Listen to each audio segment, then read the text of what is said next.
ఇరాన్పై యుద్ధాన్ని America ముగించబోతోందా?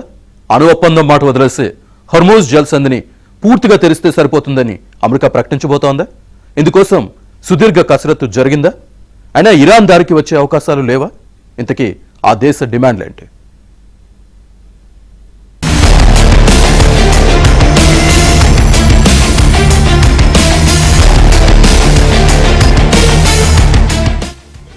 America అధ్యక్షుడు Donald Trump ఇరాన్తో యుద్ధం విషయంలో మనసు మార్చుకున్నట్లు తెలుస్తోంది. ఏ డిమాండ్తో యుద్ధాన్ని ప్రారంభించారో దాన్నే వదులుకోవాలని అమెరికా నిర్ణయించింది. అణు ఒప్పందంపై ఒత్తిడి చేయకుండా యుద్ధానికి స్వస్తి చెప్పే దిశగా ట్రంప్ ప్రభుత్వం పయనిస్తున్నట్లు ది వాల్ స్ట్రీట్ జర్నల్ ఓ కథనాన్ని ప్రచురించింది. ప్రపంచవ్యాప్తంగా వాణిజ్య నౌకాయానానికి పట్టుకొమ్మగా నిలిచిన హర్ముజ్ జలసంధిని పూర్తిగా తెరిస్తే కాల్పుల విరమణను నిరవధికంగా పొడిగించేందుకు సిద్ధంగా ఉన్నట్లు అమెరికా ప్రభుత్వం అధికారిక ప్రకటన విడుదల చేసే అవకాశం ఉంది. ప్రస్తుత పరిస్థితుల్లో సీజ్ ఫైర్ పొడిగింపుకు ఎలాంటి అభ్యంతరం ఉండబోదని పెంటగాన్ వర్గాలు చెబుతున్నాయి.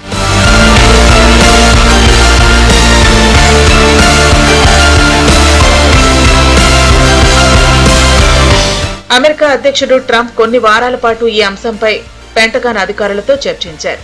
గ్రూపుగాను కొందరితో వ్యక్తిగతంగానూ మాట్లాడారు. విడివిడిగా వారి అభిప్రాయాలు తెలుసుకున్నారు. కొత్త అణు ఒప్పందం ప్రస్తుతానికి అవసరం లేదన్నట్లుగా ఆయన నిర్ణయానికి వచ్చారు. 2025 జూన్ నెలలో జరిగిన ఆపరేషన్ మిడ్ నైట్ హ్యామర్ దాడి వల్ల ఇరాన్ అణు మౌలిక సదుపాయాలు భారీగా దెబ్బతిన్నాయని, దాని కారణంగా ఇరాన్ అణ్వాయుధ తయారీని ఇప్పట్లో మొదలు పెట్టలేదని ట్రంప్ తన సీనియర్ సహాయకులతో చెప్పారు. ఇరాన్ ఆర్థికంగా సైనిక పరంగా ఎక్కువ కాలం నిలబడలేదని, ఈ యుద్ధం చాలా త్వరగా ముగిసిపోతుందని వైట్ హౌస్ లో మీడియాతో మాట్లాడుతూ ట్రంప్ ఆశాభావం వ్యక్తం చేశారు. అమెరికా తన సైనిక లక్ష్యాలన్నింటినీ ఇప్పటికే పూర్తి చేసిందని ఆయన భావిస్తున్నారు. స్ట్రైట్ ఆఫ్ హోర్ముజ్ ఒక్కటే కబాబ్ లో ఎముకల అడ్డం పడుతోందని ఆయన భావిస్తున్నారు. దానిపై ఇరాన్ రాజీకి వస్తే సమస్యలు పరిష్కారం అవుతాయని అమెరికా అంటోంది.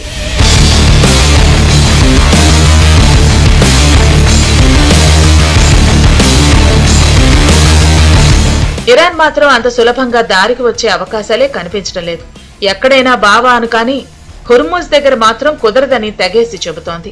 తమ డిమాండ్లను నెరవేర్చితేనే హుర్ముజ్ ను పూర్తిగా తెరిచే విషయం పరిశీలిస్తామని చెబుతోంది. అందుకోసం భారీగా డిమాండ్ల జాబితా పెట్టింది. బిలియన్ల కొద్దీ డాలర్ల నష్టపరిహారం చెల్లించాలని డిమాండ్ చేసింది. అమెరికా విధించిన నావికా దిగ్బంధనాన్ని తొలగించాలని కోరుతోంది. తమ ప్రాంతంలో ఉన్న అమెరికా సేనలను ఉపసంహరించుకోవాలంటోంది. జప్తు చేసిన ఇరాన్ ఆస్తులను విడుదల చేయాలంటోంది. ఇరాన్పై ప్రస్తుతం ఉన్న ఆంక్షలను ఎత్తివేయాలంటోంది.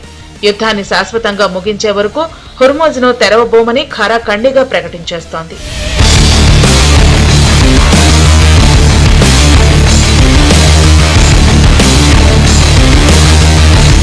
అమెరికాలో మధ్యంతర ఎన్నికలు దగ్గర పడుతున్నాయి. ఈ ఏడాది నవంబర్లో అక్కడ ఎన్నికలు జరగనున్నాయి. ఇక హుర్ముజ్ లో నౌకల రవాణాకు అంతరాయం కొనసాగుతూ ఉండటంతో చమురు ధరలు దిగి రావటం లేదు. ఈ పరిణామాలను దృష్టిలో ఉంచుకుని యుద్ధం నుంచి బయటపడాలని ట్రంప్ భావిస్తున్నట్లు తెలుస్తోంది. అయితే బహిరంగంగా మాత్రం ఈ ఉద్రిక్తతలపై ట్రంప్ చేస్తున్న ప్రకటనలో భిన్నంగా ఉంటున్నాయి. ఇరాన్తో చర్చల విషయంలో తొందర లేదన్నట్లుగా మాట్లాడుతున్నారు.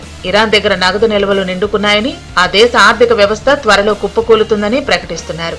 మరోవైపు అమెరికాకు ఇరాన్ మళ్లీ తీవ్ర హెచ్చరికలు చేసింది. ఒకవేళ అగ్రరాజ్య సిబ్బంది తమ దేశంలో అడుగు పెడితే తీవ్ర పరిణామాలు ఉంటాయని చెబుతోంది. ఎటువంటి చర్య అయినా ప్రతిచర్య తీవ్రంగా ఉంటుందంటూ గట్టిగా మాట్లాడుతోంది.